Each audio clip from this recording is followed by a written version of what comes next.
What's going on, beautiful people? Another day, another budol.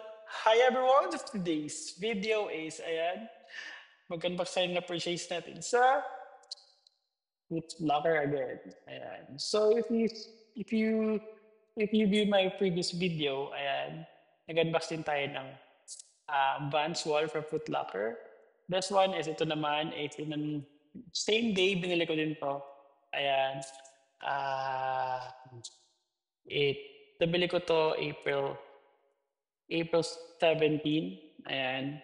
Kasi April hanggang April 20 po, yun lang last day sale nila. Ayan. So, ito nga rin na to sale ko nabili. Ayan. Medyo malaki sa akin kasi I'm using size 10 or 9.5. But this one, 10.5. But it's okay kasi ang ganda talaga ng item na to. Ayan. Check ka lang wait lang. Okay. So this is the Nike Air Force 1. Ayan. So, nabili ko lang to sa halagang 3,000 pesos. But sometimes, the original price is nasa, I think, 6,000 to 7,000 for this one. Ayan. Ito yung last pair na nila. This is the Nike Air Force 1. Ayan. The colorway is this nail gym red coconut milk. Ayan. So, yun yung size ko, 10.5. Unbox natin. See? Kung nakita nyo pala, super nice na. Ayan. So, yung kulay po is something off-white. And then dito din is literal off-white talaga. Color red. And look, it's super nice. Ayan.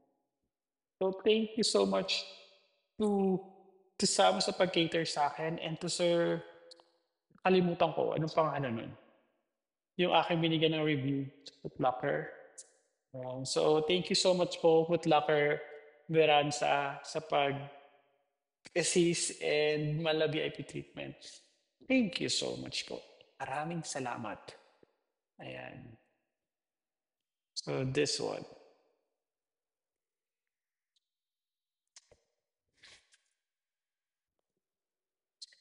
Ayan po.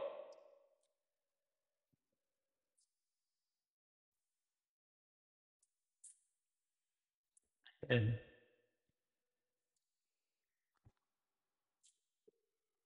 So, yun lang guys.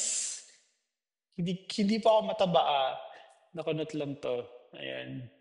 Ayan. Actually, nag-diet kasi ako. Ayan. Kasi maraming concert pupuntahan for this next month. Ayan. So, ito yung mga gaganap. Ito yung mga susuotin ko. Ayan siya. Behold. Ayan. So, gagawa muna ako ng thumbnail for this. Ayan. So, meron pa akong i-unbox na isa pa. Nakakapagod na. Hindi ko na alam yung mga pinagagawa. And gaya ng sinabi ko, si Mana Santa din pala kanina. May nangyari po kasi sa motor ko. Ayan, pumunta po ako ng KCC Mall of Jensen kanina. And una, nawala yung susi ko. Pero good thing nakita naman na.